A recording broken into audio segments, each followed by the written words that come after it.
Moradabad cabinet मंत्री नंदगोपाल नंदी आज मुरादाबाद में उत्तर प्रदेश सरकार में कैबिनेट मंत्री नंदगोपाल नंदी ने आज मुरादाबाद में हवाई पट्टी का दौरा कर निर्माण कार्यों की समीक्षा की। मुरादाबाद मंडल के रामपुर जनपद में सब्दाव मंडप का शिलान्यास करने के बाद मुरादाबाद पहुंचे नंदगोपाल नंदी ने मुंडापांडे थाना क्षेत्र स्थित हवाई पट्टी पहुंचकर निर्माण एजेंसी और अधिकारियों से मुलाकात कर प्रगति जानी।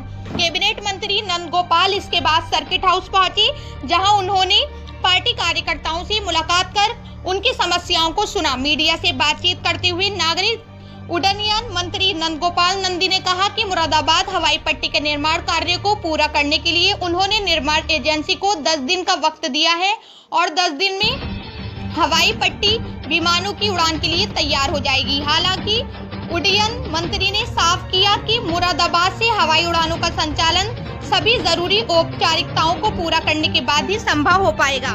प्रदेश सरकार के कार्यों की सराहना करते हुए नंदगोपाल नंदी ने कहा कि सपा और बसपा वोट बैंक की राजनीति करती थी और हवाई सेवाओं का मामला इनके लिए चुनाव के वक्त मुद्दा बनता था। कुशीनगर एयरपोर्ट को इंटरनेशनल एयरपोर्ट का दर्जा मिलने पर कैबिनेट मंत्री ने केंद्र सरकार का आभार जताया।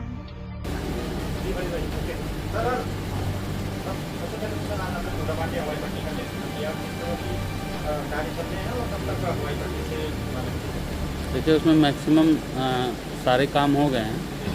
लगभग फिनिशिंग के काम बचे हुए थे। जो कार्यदायी संस्था है और जो उसके सभी जिम्मेदार लोग, उन लोगों ने कहा कि 1 हफ्ते लगेंगे, 1 हफ्ते में पूरे कर देंगे।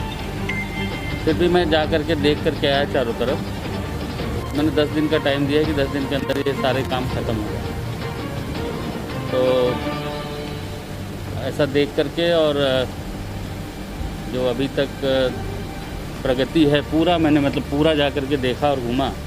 निश्चित रूप से 10 दिन के अंदर ये पूरा कंप्लीट हो जाएगा।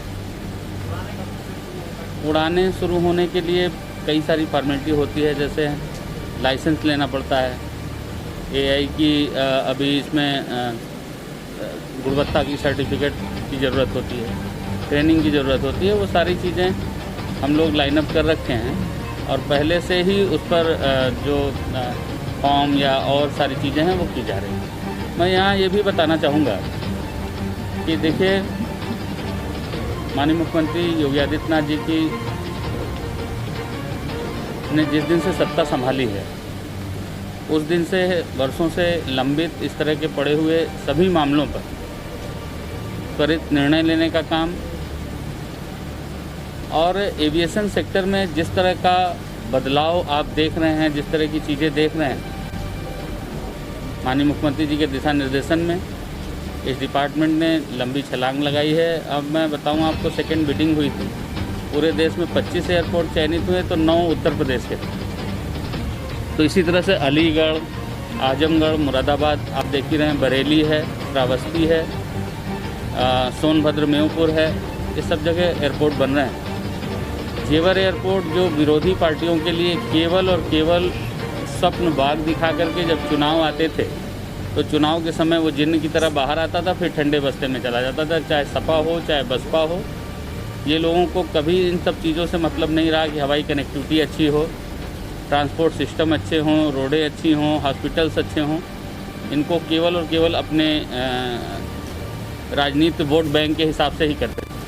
लेकिन माननीय प्रधानमंत्री जी, माननीय मुख्यमंत्री जी सबका साथ, सबका विकास और सबका विश्वास इस दायरे को लेकर के काम कर रहे हैं। उसी का नतीजा है कि मंडल मुख्यालय को राजधानी से जोड़ने के लिए कई सारे एयरपोर्ट हमने बनाए हैं। और एक बड़ी खुशी की बात यह है कि कुशीनगर एयरपोर्ट, कुशीनगर एयरपोर्ट, माननीय प्रधानमंत्री जी की कैबिनेट को मैं बधाई देना चाहता हूं कि अभी 24 तारीख को कुशीनगर एयरपोर्ट भी इंटरनेशनल एयरपोर्ट चयनित हुआ है, घोषित हुआ है और उस पर भी काफ़ी काम हो गया है और अब हम जल्दी से उसको भी बनाने जा रहे हैं।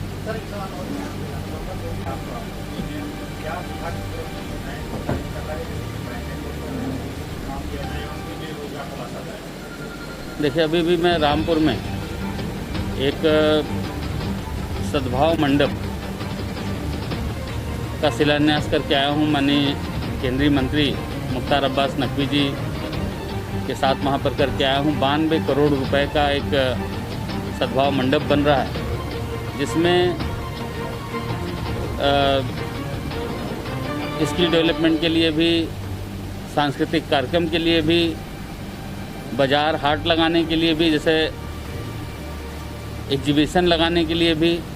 तो ये मैं समझता हूँ कि एक बड़ा आसपास के ज़िलों में एक बड़ा नौजवानों को रोज़गार के लिए अवसर प्राप्त होगा। इसको बन जाने से 100 करोड़, लगभग 92 करोड़ की वो परियोजना है सद्भाव मंडप। देश का सबसे बड़ा ये एक बनने जा रहा है, तो ये भी हम सब लोगों के लिए खुशी की बात है। तो मैं ये कहना चाहता हूँ कि देखिए, जेवर एयरपोर्ट हो, चाहे कुशीनगर एयरपोर्ट हो, चाहे प्रयागराज का नया एयरपोर्ट हो, 11 महीने में प्रयागराज का नया एयरपोर्ट बन करके तैयार हुआ रिकॉर्ड समय में। और अल्पसंख्यक कल्याण में भी इतनी सारी योजनाएं, इतनी सारी स्कीम, इतने सारे दिए जा रहे हैं कि सबका साथ, सबका विकास और सबका विश्वास धरातल पर दिखाई पड़े। अब हमें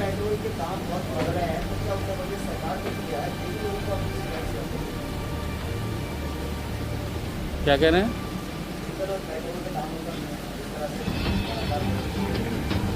देखिए, जो भी डीजल पेट्रोल के दाम में बढ़ोतरी हो रही है, स्वाभाविक बढ़ोतरी जिस तरह से हो रही है, उसमें मैं अभी इसमें क्या इस समय आपको बोलूं, लेकिन